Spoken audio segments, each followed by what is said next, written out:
Oui, c'est une amie. Dis ton prénom. On a marqué son prénom, c'est Pekka, non, Simra, Simra Tivra, Non, Simra Batito. Ito. Ma mère, elle s'appelait Ito. Simra Batito. Il n'y a pas marqué ça là. Si, en premier. Ah, pardon. Ok. Je vais pas donner, je vois rien. Ok. Pas mieux. Alors bienvenue. Donc aujourd'hui, on se prépare pour la Parashat Tatzria. On est dans les derniers jours de Hadar. On profite encore de la Simra du mois d'Hadar, si c'est possible. Très important. Parce que tant qu'on est dans le mois d'Hadar, on a ce. Et en plus, il y avait 2 mois d'Hadar, donc il y a les sujets qui sont le contraire du lien, qui vont être transformés. Quand il y a 2 mois d'Hadar, le Rabbi a fait savoir, ça fait 60 jours de joie. Donc les sujets négatifs, ils s'annulent. Donc si ça ne s'est pas fait encore, ça va se faire. C'est en train de se faire, ouais. C'est en train de se faire. Alors, tout le sujet, c'est le sujet de la Emouna. Parce que quand le Rabbi il annonce quelque chose, donc c'est sûr que ça se réalise. Puisque c'est Hachem qui parle à travers sa bouche, à travers sa gorge. Donc quand il nous annonce quelque chose, c'est à nous après de croire, de le vivre, Ezrat Hachem. Donc que Dieu il fasse que ces derniers jours du mois d'Adar, bête, on les profite dans tous les détails et qu'on va rattraper ce qu'on n'a pas pu faire avant, Ezrat Hachem. Et donc c'est la joie surtout. Et parce que c'est surtout sur ça que les épreuves elles sont. C'est-à-dire les épreuves sont là, malheureusement, pour nous empêcher d'être joyeux. Tout le truc c'est ça. On nous a fait la plus grande annonce du monde. Je parle pour moi aussi. Hein. C'est-à-dire que la Géoula elle est là, ma chère il est déjà là. Tout est prêt, le monde entier, tout ce que tu veux. Donc normalement, on doit être dans une joie permanente. Et à chaque fois qu'on reçoit un truc, c'est pour qu'on... Si on se fait avoir, on n'est pas dans la joie. Donc on se fait avoir. Comme une désillusion, comme un sentiment de désillusion. Exactement, bah oui, parce qu'on nous a annoncé des merdes. Et c'est ce qui s'est passé à l'époque avec Moshe Rabbeinu. Donc, quand il a annoncé, ils étaient fous de joie, si on peut dire, d'annonce, mais en même temps, ils disaient, mais c'est pas possible. On se moque de qui? On est dans la galoute totale, on est en Égypte, on fait double travaux qu'avant. Bon, mais nous, on a le srout, qu'on connaît la suite du Chumash et de l'histoire, puisqu'on a vécu, ou en tout cas, on l'a étudié, on la connaît, quoi. On l'a fait à Pessah. La suite, c'est qu'on a été vraiment libérés, qu'on est sorti d'Égypte, que les ennemis ont été complètement dégagés du monde. En fait, on est en train de revivre le scénario. Oui. Oui, on est en train de le revivre et là c'est pour toujours. C'est imminent, mais ça veut dire que c'est comme si qu'on rectifie ce qu'on n'a pas fait peut-être à l'époque, quand on a eu cette... voilà, on le fait pour la Géoula, quoi. On le fait pour la Géoula Mitzvah Shlema. Donc c'est ça le message. Il y a un message du Baal Shem Tov. Si tu désires fortement blâmer ton prochain, efforce-toi de contrecarrer cette tendance pour te blâmer toi-même. Si quelqu'un il a envie sur quelqu'un, alors le Baal Shem Tov il dit fais-le sur toi-même. Et si tu souhaites faire l'éloge de ton prochain, il est préférable que tu dises des louanges sur Dieu. Ça fait quand même des trucs en Voilà. Là, je peux ajouter un truc. C'est un truc que j'ai étudié dans le Zohar en fait, c'est important. On peut louer quelqu'un, d'accord, mais il faut ajouter une bénédiction. C'est sur- derrière. C'est-à-dire que Dieu le bénisse. Je veux dire, quand on parle de lui, que Dieu le bénisse. Ça, on précise que ça c'est autre chose. Parce que là on a dit un mot du Baal Shem Tov à Kadosh. C'est pour ça. Non, c'est mieux de louer que Dieu, mais on peut aussi louer quelqu'un qui fait des bonnes actions, etc. Mais on doit ajouter une bénédiction, on doit bénir cette personne-là. Sinon, c'est interdit. Oui, alors si quelqu'un ne sait pas et bénir, donc c'est Non, compliqué. tout C'est le pour monde ça peut que bénir. l'enseignement du Baal Shem Tov, ça veut dire c'est du Baal Shem Tov. On a une référence. Donc si on reçoit ce message, c'est pour essayer de l'appliquer maintenant ce qui est mieux ou ce qui est pas mieux, on va dire, ça existe. Mais là on cite un message du Baal Shem Tov, on peut pas. Il faut rester sur le message du Baal Shem Tov. Parce que à mon avis, c'est lui qui. On est sûr là. Donc si on veut blâmer quelqu'un, on se blâme à nous-mêmes. Et si on veut louer quelqu'un, on fait on loue Hachem. On fait une louange à Hachem. Bezrat Hachem. Ça veut dire, par exemple, grâce à Hachem, ce monsieur est gentil, comment louer? Non, si Non, tu veux le toi louer, tu voudrais dire celui-là il est extraordinaire. Oui, alors Et ben tu vas dire Hachem Merci, c'est Hachem, extraordinaire, c'est le qu'il soit tel, béni, toutes les merveilles qu'il fait pour nous, ce que tu veux, mais sur Hachem. sur Hachem, pas sur la personne. Voilà. ok? Et quand on veut critiquer, il n'y a pas. Non? Il n'y a pas, il n'y a pas. Ah ben non, Le bien et le mal, ça, après on est dans la chaune, donc ça c'est sûr que c'est interdit. C'est clair. Alors dans la paracha Tazria, Quand on est énervé, pardon, Mais il faut se taire. après la chute, donc l'enseignement de la semaine, c'est la paracha de ce Shabbat. Cet homme, c'est un enseignement que le rabbi va développer, et là c'est un résumé bien sûr, et c'est en même temps pour la Géoula Mitzvah Shema de notre frère, le Rav, comment il s'appelle déjà? Yitzhak, le Rav Yitzhak Toassi Ben Loussi, puisque c'est lui qui le fait, qu'on le fait depuis quelques semaines. Donc Baruch Hashem, comme ça on demande une bracha en même temps pour lui, puisque alors il dit que, merci beaucoup, cet homme il n'arrivait pas à se relever, il fautait, c'est spécial, hein. Il fautait, puis il décidait d'un cœur sincère de se repentir. Mais la tentation était trop forte. Et il fautait encore à nouveau. Il se rendait chez un grand maître du chassidisme à qui il confia sa douleur. Et ne t'inquiète pas, lui dit-il. L'impossibilité à faire tchouva est aussi une forme de tchouva. C'est bon. Ouais. Le fait qu'il essaye, Il n'arrive pas. Quoi. et qu'il n'arrive pas, et qu'il essaye, quand il y et a qu'il n'arrive l'intention, pas. quand il y a l'intention, c'est comme si Ah oui, c'est l'intention. Oui, mais, ok, la bracha qu'on a là, c'est quand on entend une réponse d'un tzaddik ou d'un... Parce que nous, on ne peut pas se permettre de dire oui, mais attends, là on a... Vous comprenez ce que je veux dire, Rivka? Là c'est beau parce qu'il nous dit, il a été voir un maître, un chassid, un grand maître du chassidim qui a dit que ça c'est aussi une forme de tchouva. On pourrait presque dire que la tchouva est au cœur du judaïsme, tant elle exprime le désir de se rapprocher de Dieu. Parce que tchouva c'est se rapprocher de Dieu. Décider que maintenant on va se rapprocher de Dieu. Et si Dieu veut, pour toujours. Parce que c'est ça qu'on doit arriver aujourd'hui. Avec la grâce de Dieu, bien sûr, à décider que quand on fait une chose maintenant, il faut essayer d'essayer de le faire pour toujours. Et c'est précisément elle qui fera la jonction, donc la tchouva, entre notre paracha et la paracha Shemini, qu'on a vu la semaine dernière, qu'on a vécu déjà, Baruch Hashem. La paracha Shemini nous avait élevés au-delà du monde naturel, comme l'huile. On avait dit que l'huile est au-dessus de tous les liquides, d'accord? Elle s'élève au-dessus de l'eau quand les deux liquides sont au repos. Quand on les mélange, ils se mélangent à peu près. Et quand au repos, tac, l'huile elle remonte, d'accord? Elle est donc au-dessus de l'eau. Toute seule, ça se fait. Dès lors, comment une paracha si prestigieuse peut-elle être suivie d'une paracha dont le thème central est la lèpre qui survient à la suite de la faute du Lachon Hara? Donc le fait de faire de la Lachon Hara, ça amène la lèpre, que Dieu en préserve. Alors maintenant, même s'il n'y a pas la lèpre comme il y avait que Dieu en préserve à l'époque, Il sourit, moi. oui, ça veut dire qu'il y a des galères, quoi. Ah ouais. Alors, mais une autre, ça c'est le Lachon Hara, donc c'est pour ça qu'il faut s'en éloigner complètement. C'est très très dur, parce que des fois on ne sait pas tous les niveaux quand on parle. Est-ce que oui, en plus on est humain. Ouais. Baruch atah Adonai Eloheinu melech haolam she'akol nהיה bidvaro. Amen. Je vois juste comme ça, j'ai inclus dedans direct. Echaim.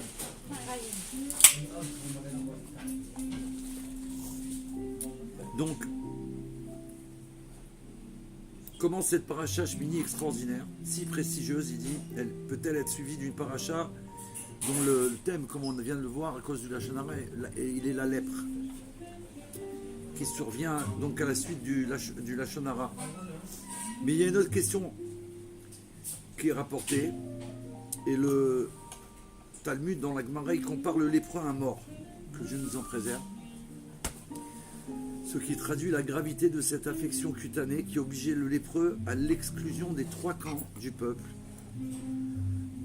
Pourtant, tellement que c'était grave. Pourtant, la paracha porte le nom de Tazria, un mot qui évoque la grossesse.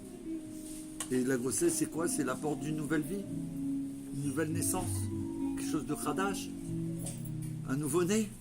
C'est une paracha totalement avec Mashiach. Ouais, oui.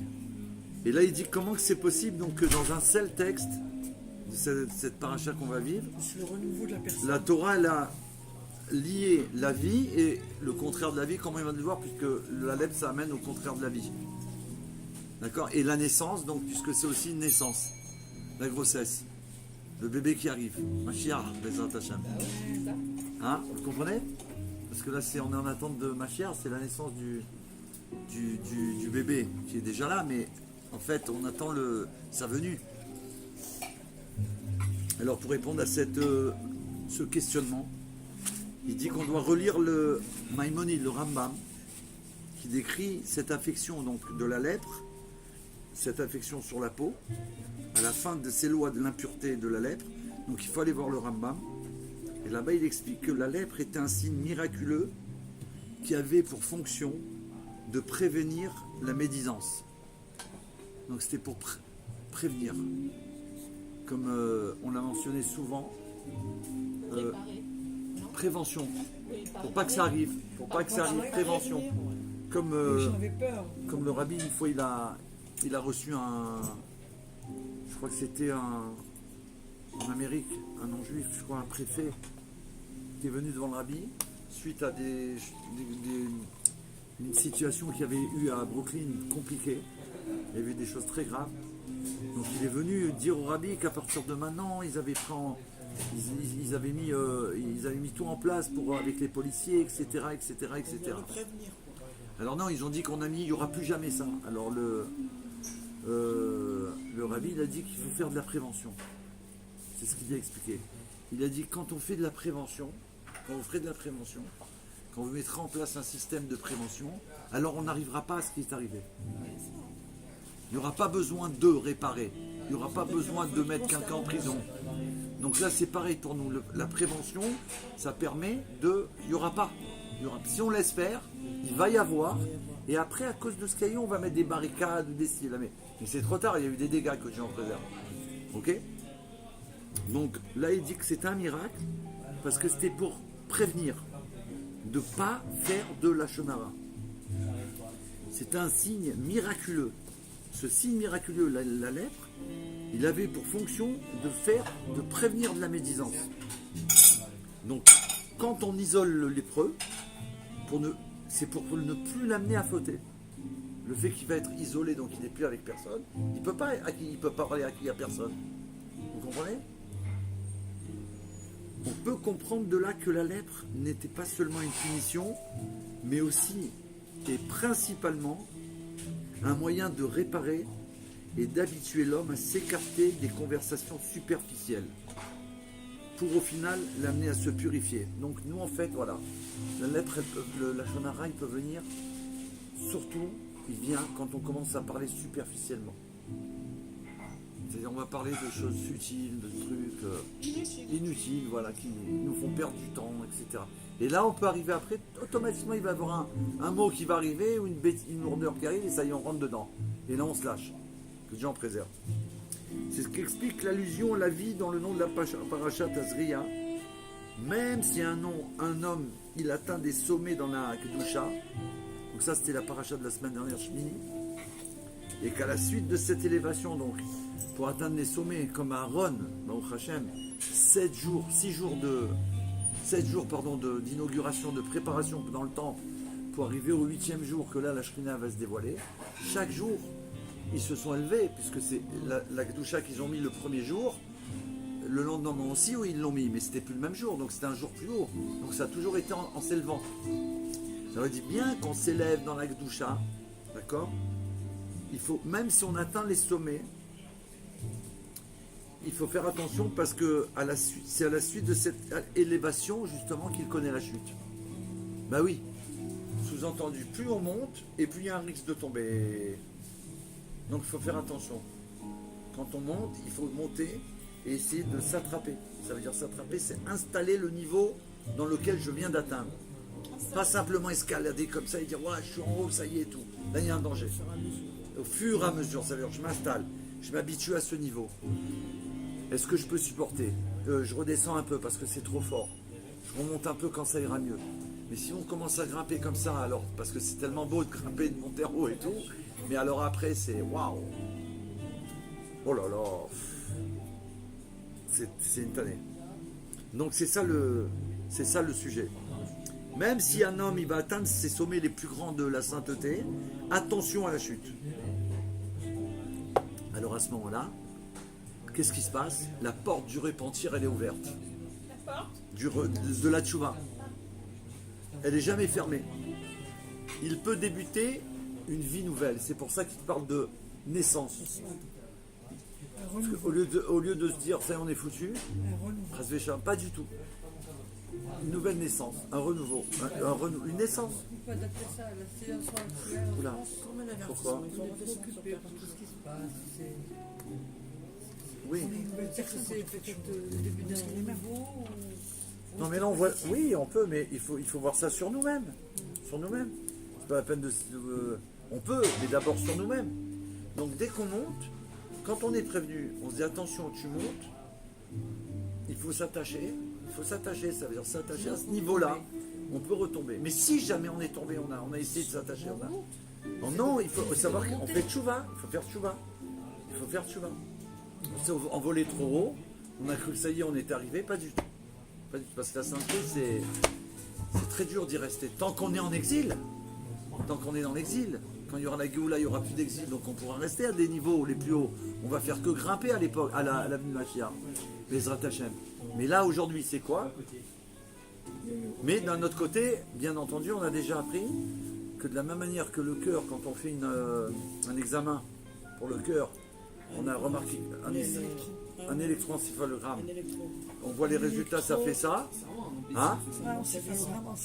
Pas encéphalogramme, pardon. Un Cardiogramme. électrocardiogramme, exact. Ouais, c'est pas le Ça test. monte, ça descend. Et voilà, ça monte, ça descend. Mais ça, c'est un signe qu'on est en bonne santé. Oui, parce Parce que si on voit qu'il est comme ça, C'est la montée. donc c'est aussi positif. C'est-à-dire, on monte de niveau et on retombe. Alors, cette chute, rappelez-vous, c'est pour aller plus haut. C'est comme si tu dis, je suis tombé. Moi, j'ai toujours pensé à ça quand j'allais dans la piscine, dans l'eau, quoi. C'est quand on va tout au fond. C'est dur déjà d'aller au fond, mais quand on y arrive, tu mets un coup en bas quand tu arrives là, tu remontes, on remonte. Alors, mais là, ce qui nous a rajouté, je pense que c'est intéressant, c'est que arriver en bas, si on doit passer par là, il ne faut pas oublier qu'il faut faire tchouva.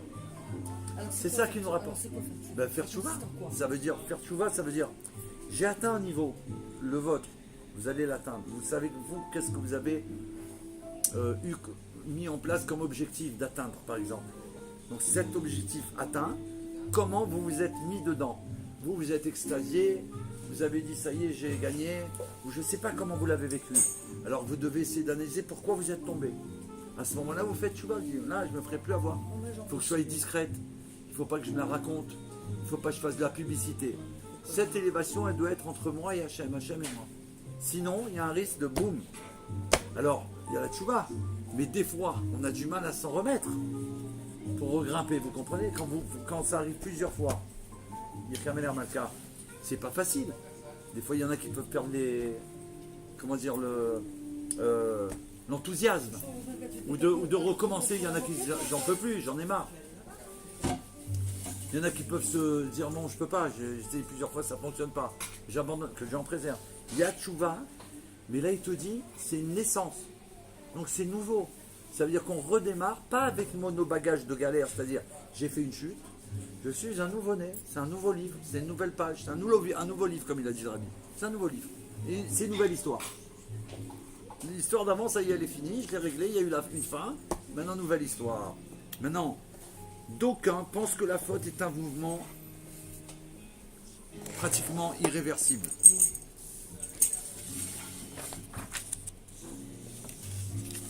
Et c'est vrai que quand on s'écarte des ordres divins, de ce que la Torah demande à chacun, on se coupe radicalement du Créateur. Même Saltania, il nous enseigne vraiment que même si c'est pour une petite faute que Dieu en préserve, très petite, on va dire, bon, sans la détailler, quelque chose de... la Torah dit, sache que c'est coupé. Le lien avec le Créateur, il est coupé. Donc c'est pas une question de grandeur de faute qui va faire qu'on est coupé. Il faut qu'on sache qu'on est coupé. On peut se rattacher, par la tchouva, il n'y a pas de problème. Mais il faut savoir qu'en s'écartant des ordres divins, on se coupe radicalement du Créateur. Mais il faut en permanence se rappeler que la faute n'est qu'un accident de parcours. Voilà. Baruch Hashem. Pas se décourager. et C'est un accident de parcours. C'est un accident de parcours sur le chemin qui mène à la sainteté. Parce que comme c'est le chemin de la sainteté, donc il y a eu un bug, il faut savoir que c'est pas irréparable. Je dois faire tchouva et continuer pour faire en sorte d'arriver à m'élever. Attendez, pardon. Allez-y.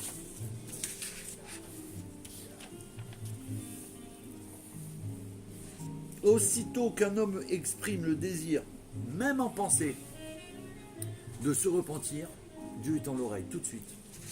T'imagines? Tout de suite. C'est pas, il faut avoir une quantité de pardon, Mérina. Dès qu'on dit, qu'est-ce que j'aimerais bien, ou je voudrais vraiment. Tac, Hachem il est là, il capte le message, si on peut dire. Il tend l'oreille pour écouter cette volonté. Donc la volonté de quelqu'un, Baruch Hachem, Hachem il écoute. Bien plus, nos maîtres affirment que du ciel, on aide un homme qui vient se purifier. Donc celui qui veut, Hachem, il vient l'aider. Parce que, justement, c'est tellement compliqué. C'est pas pour ça qu'il vient nous aider. C'est par sa miséricorde. Il nous aime vraiment. Donc quand on décide de revenir, c'est une grande chose en vérité. C'est une grande chose pour Hachem. Donc il nous vient en aide. Oui, parce que de toute façon, si ce n'était pas l'aide de Dieu, on ne pourrait pas faire notre choix. Voilà, exactement. Sans lui, on peut pas. C'est quand même dur parce que, imagine la personne qui. Voilà, là il y a un message. C'est pas. Pardon? Même qui voudrait faire tes chevaux, si Akadosh Baruch Hu ne lui accorde pas, il ne peut pas le faire. Là, il dit qu'il a pas. Hein? Il attend Oui. toujours, il y a un cas extrême, c'est celui de Harer, qui lui Ouais. était bloqué. Mais et malgré tout, il a pu faire Teshuva. Oui, parce qu'il a été C'est un délivré cas extrême. par Ouais. les C'est dans rabbinés. tous les autres cas. C'est ça, Dieu aide on lui est toujours. venu en aide, mais même On lui est cette venu aide, en oui, aide, mais même quand même c'est cette bloqué, aide il peut d'ailleurs, bien s'y casser oui, la ça dent, vient le d'Hachem chariot quand même. d'Hachem. Voilà. Mais sans Hachem, Là, il aurait pas eu, hein. il termine Parce le, qu'Hachem lui a accordé. le message en disant une chose merveilleuse. Dans tout ce qu'on vient de voir, qu'est-ce qu'Hachem il attend? Il y a eu une chute, il y a eu une blague, il y a eu ce que tu veux. Dans tout ça, Hachem il attend qu'une seule chose, c'est notre retour. Il ne va pas regarder la chute en tant que chute. Il y a eu chute, on est tombé, ok, nous on en souffre parce que c'est dur, il faut recommencer. Mais Dieu il attend notre retour. Donc vous comprenez, donc même dans les chutes qu'on a, si on peut dire, Akadosh Pila il guette quand on décide de revenir. Quand vous dites tout de suite, on arrête tout, c'est ça? Non, notre Non, chute. Non, quand non. on a des épreuves, Quand on a des épreuves, on est découragé. on est découragé. Continue de toute manière. Non, bah, Non, oui, l'épreuve, elle non. peut quand même Ah avoir oui. un effet. Ah oui. Réserve. Donc là, il dit que pourquoi il y a le niveau de naissance. De naissance, c'est quelqu'un de nouveau, un nouveau-né. On change. D'accord. Un nouveau-né, ça veut dire qu'on doit se considérer comme une nouvelle créature. Et là, on est plus, on a plus envie, on a plus de force, de courage à recommencer. Parce que si on se regarde comme on était avant, on est désemparé. Quoi. On peut être découragé. On peut dire non, je ne peux pas continuer dans cet état. Donc on peut se décourager soi-même, dire non, jamais Hachem va m'accepter. Moi-même, je ne me supporte pas, que Dieu en préserve. Alors si je suis un nouveau-né, ben oui, des fois tu dis comment? Ça fait 150 fois que je fais ça, je demande pardon, je suis encore là-dedans, je peux plus. gagné, Donc, monsieur.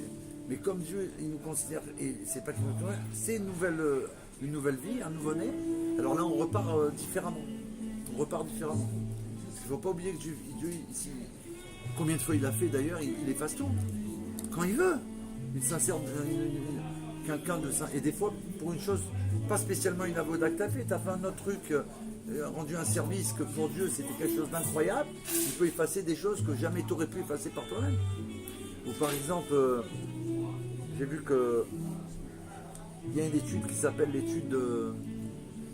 Comment ça s'appelle c'est un livre de Torah sur les histoires de la Gemara. Que les chassidim, nous babitent particulièrement, ils disent ça entre Mincha et Arvit. En Yaakov, exactement, Khazak. Voilà, En Yaakov. Il est calé. Hein. En Yaakov, c'est toutes les histoires qu'il y a dans toute la Gemara qui les ont prises et ils les ont Il mis. suffit de lire le rabbi. Et voilà, et ils les ont mises, ils en ont fait des séphères, quoi, des sfarim.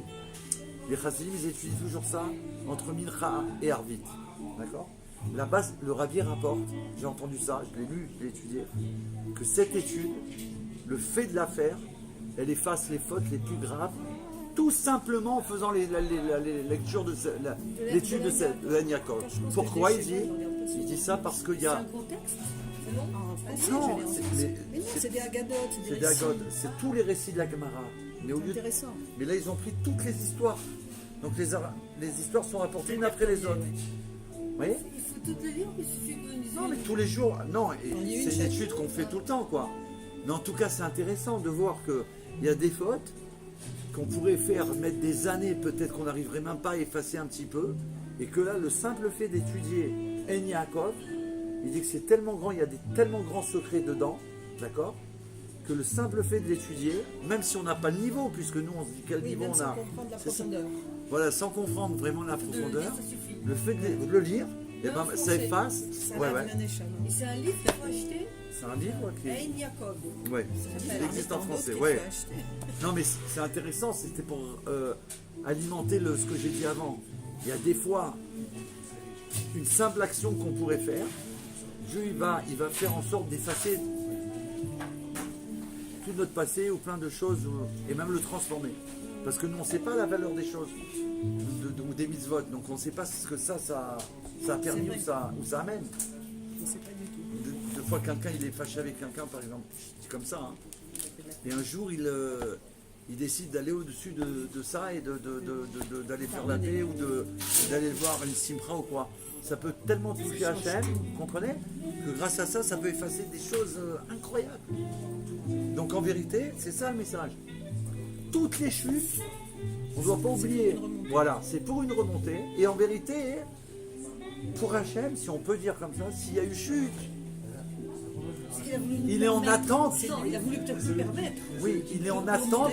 Il est en attente de ce que nous on va décider ensuite. C'est ça qu'il attend. Dans la chute, nous on se morfond, on est en toile là. Celui qui n'a pas de chute, qui n'a pas d'épreuve, devrait s'inquiéter. À la limite. À la C'est limite. vrai. Oui, oui. Parce À que la c'est bah un oui. tremplin, une chute pour mieux. Voilà. faire C'est pour aller teshuva. déjà pour Alors, faire quelqu'un tuba et pour aller plus haut. Pour qui tout va bien apparemment. Bah oui. Il n'a aucune raison de s'inquiéter. Et ben Ça pourrait il être devrait ça. s'inquiéter. Ouais. D'ailleurs, il y a des gens qui dans leur vie, il y a des gens qui savent ça et Ouais. qui disent dans leur vie, ouh là là, en ce moment ça va bien là, ouh là. Ça va pas, je vais payer la facture. Ouh là là, qu'est-ce qui se passe? J'ai fait un mail. Oui, c'est vrai. C'est vrai, il y en a, Des ils ont un fois, peu peur. attendez, David, mieux. Vous cassez un truc qui vous est cher, un objet. On dit capara chez nous. Capara, ça veut dire pour éviter que ce soit quelque chose dans la santé, quelque chose de grave. Dieu nous a donné une petite contrariété avec un bel objet que j'aimais beaucoup et qui Voilà. s'est cassé. Il y a des choses pour ça que tout ce qui se passe, il faut remercier Hachem. C'est vrai. Mais faites conscient que voilà, Faites de l'épreuve passe- est un tremplin. il se passe des merveilles. Des fois, Et rien des n'a petites l'air. choses, vous tournez en rond, vous n'avez pas de place, truc. Ouais, Tout ouais. ça lave aussi des. Ouais. C'est incroyable. Des petits trucs de Des rien du petits tout, ça trucs. lave. Donc il faut garder son calme. Il faut dire c'est Hachem. Capara.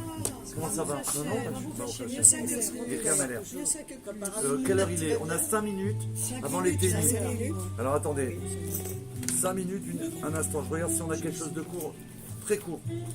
Parole du roi, très court, 1 minute. Et après on fera la deuxième partie. Nous demandons le Mashiach chaque jour. Amen. Dans l'écouter c'est Hadar, le 20 Hadar, le mois d'Hadar, tome 20. Nous demandons Mashiach chaque jour à plusieurs reprises dans la prière, dans nos prières.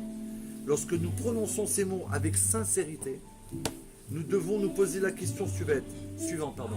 Qu'ai-je fait puisqu'on demande plusieurs fois par jour Mashiach, on doit sincèrement se poser comme question, qu'est-ce que j'ai fait aujourd'hui pour amener concrètement Mashiach? Qu'est-ce que j'ai fait? En pensée, ou en parole, ou en action, ou en sourire, ou je sais pas en quoi. Qu'est-ce que j'ai fait pour rater l'avenue du Mashiach? Voilà la question qu'on doit se poser. Avec le Malève déjà. Hein? Avec le Malève déjà pour commencer. Oui, non Oui, mais d'accord, j'ai pas dit qu'on fait rien, j'ai dit Moi chacun je il suis doit pas poser. télo, alors tout ça, toutes les lectures, les machins, tout ça, c'est Non pas mais, mon truc. non mais on n'est pas en train de dire qu'est-ce qu'il faut de On n'a pas l'intello dit là. lecture, hein. Qu'est-ce que j'ai Une fait? petite action, peut-être. Par exemple, vous avez mis, voilà, vous avez Aller mis une voir une pièce. personne malade, téléphoner à quelqu'un qui n'a pas de morale. Voilà. Oui, Mais pour après, Mashiach, On fera par téléphone Je l'ai quelqu'un fait, qui j'ai ne peut pas pas sortir de proposé à chez une lui. personne malade de Mais- lui faire des courses. si elle alors voulait. il ne faut pas oublier de le faire pour la vie de Mashiach. N'oubliez pas que le rabbi nous a fait savoir que tout passe par la porte de Mashiach. Donc quand on fait une zakara, quand on fait un cours, quand on fait pour la n'importe Géoula. quelle action, il faut le dire, c'est pour la Géoula Mitzvah. C'est pour la Géoula. C'est pour rater l'avenue de Mashiach. T'as compris? C'est pas que pour rendre service à quelqu'un, je fais ça pour la Géoula. Bien sûr, bien Voilà. David, je pense une Bezrat chose, Hashem. encore comme un genre de tu gagnes une histoire. Je pense que chaque personne doit se dire c'est de moi que j'ai parlé. David, je vais Ouais, te bien poser sûr. une question. C'est-à-dire que chaque personne doit se dire c'est moi, c'est à cause de moi qu'il est pas en Bah train de oui, je dois. bien David, sûr, bouger. bien sûr. David, Parce que là, Chacun doit se dire ça. ça nous, Chacun ça nous permettrait pas de compter plus sur être en les autres. détente ou en entièrement Ouais, bon, j'ai le d'accord, temps. c'est On doit cocher des cases. bon, David, tu nous as donné une ségoula pour la Géoula. Et tu nous as dit, tu sais, de mettre des 18 pièces et tout ça. Le Shabbat, on le fait parce qu'on doit le faire le samedi soir. Il y en a qui font avant Shabbat. Oui, je le fais.